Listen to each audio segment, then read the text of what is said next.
We got to start the show in memoriam of Norm Macdonald, supremely talented comedian, funnier than hell, funnier than hell.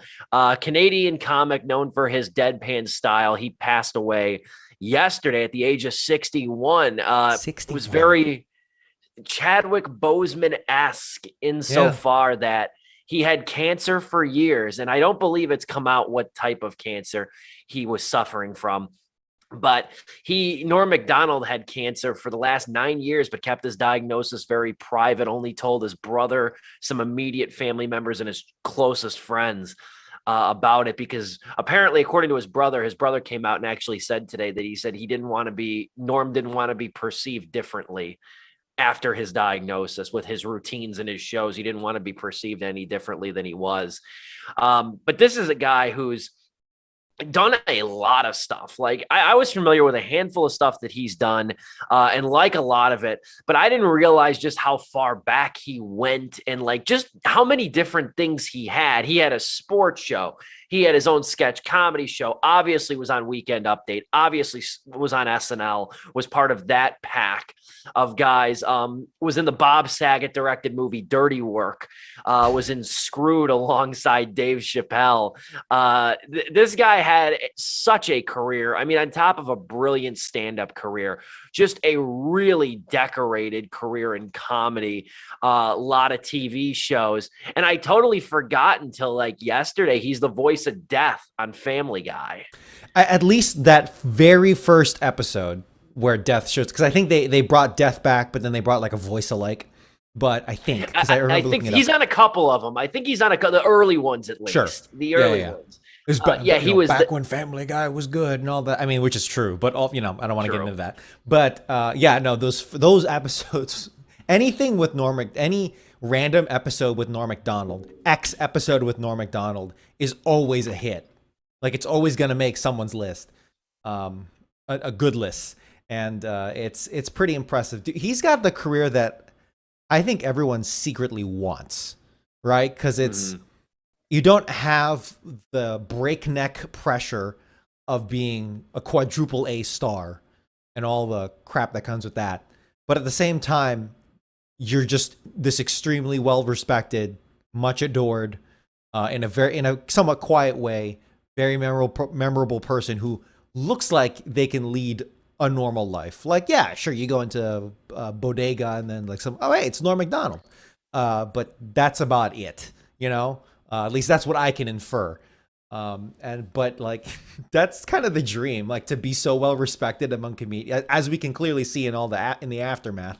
But to be so well respected and to be much admired in such a level, while still being very, rather humble, is pretty and damn even cool. private and even Yeah. private, clearly, the thing with Norm Macdonald, I've seen this phrase thrown out a lot, that he was like the comedian's comedian. Yeah. And that phrase kind of gets tossed out a lot, the actor's actor and stuff. Right. But Right. I think after having watched, and I've seen his stand-up even before yesterday, but getting reacquainted with it yesterday and today, watching him on Conan, which I'll tell you right now, some of his best stuff was on Conan O'Brien. I was not expecting that, but some of his best stuff, because Conan played off of him so well, his energy. Conan O'Brien is a genius in and of himself. So when those two worlds collide in very different ways, both of them are very smart individuals. But whereas Norm Macdonald is chairman of the board and BORED with just pure deadpan, and then Conan O'Brien has that frenetic energy to him, but a very smart frenetic energy. When those two meet, it's crazy. It's a Yeah, beautiful blend.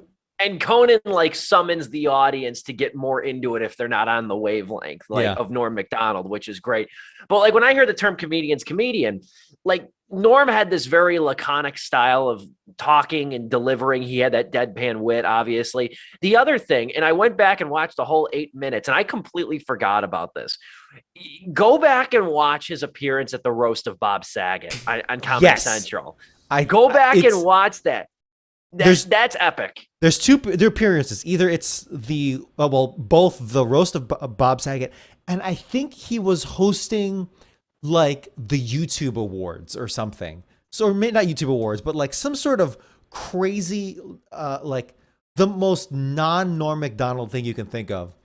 and it was like the red carpet-esque event to like some sort of streaming awards. And it was like he was flanked by That's Jenny. right. That's right. It was like a YouTube comedy show, and wasn't he wearing sweatpants or something? I think so. And he was I think he flanked was by wearing Jenny sweatpants. Nicholson and YouTube comedian that I can't even remember. I'm sure they're fine. I literally just can't remember them though in the face of Norm Macdonald. And they were just greeting people. Like there's like a couch in the middle of this red carpet and it's already awkward. And it's just he's he's just like going through them all at like 10 minutes at a time. And it is like it could not be the more it's like the most Norm Macdonald thing ever, which I know is people are throwing that around as well, but it really is. And I think the only person who was like on his level was Andy Samberg, because at one point the Lonely Island shows up, and it's like, okay, I think Andy Samberg was like close. He got in his range because Norm cracked. He seemed to have like a genuine smile. And that's another thing about his comedy, where it's like you're not sure if he's an asshole or not underneath.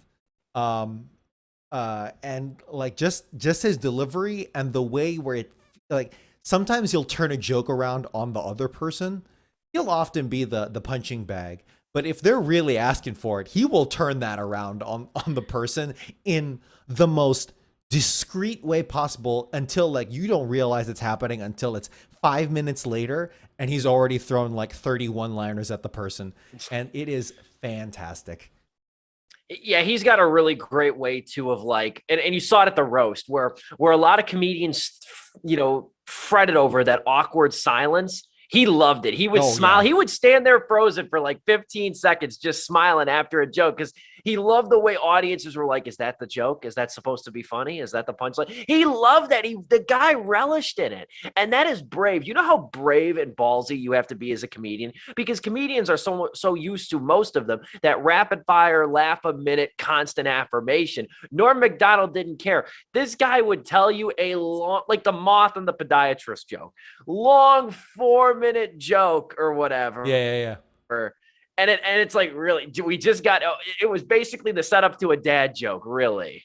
Yeah, and you can even see it as far back as his SNL days when he was anchoring that.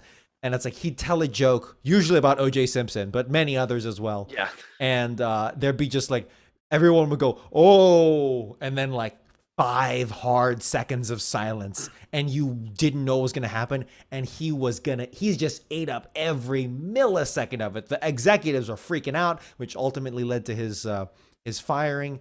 But he just relished he was like, it was a cringe before cringe was a genuine thing. I'm sure all the comedians now, Andy Samberg, Eric Andre, I haven't seen what they're tweeting or anything, but like you can trace a lot of this back, or at least some clear connection to Norm Macdonald and his whole body of work.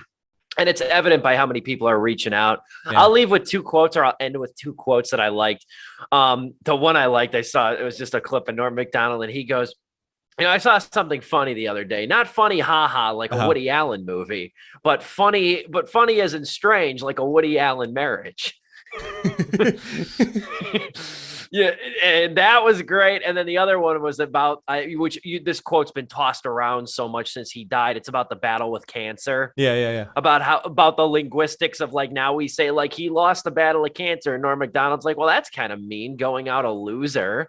That's kind of a mean thing to insinuate. He goes, if I understand it right, when you die, the cancer dies too. That's not a loss. That's a draw. That's a draw.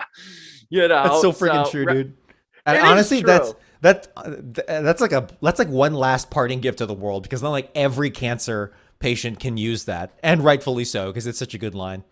Oh my gosh! Rest in peace, Norm Macdonald.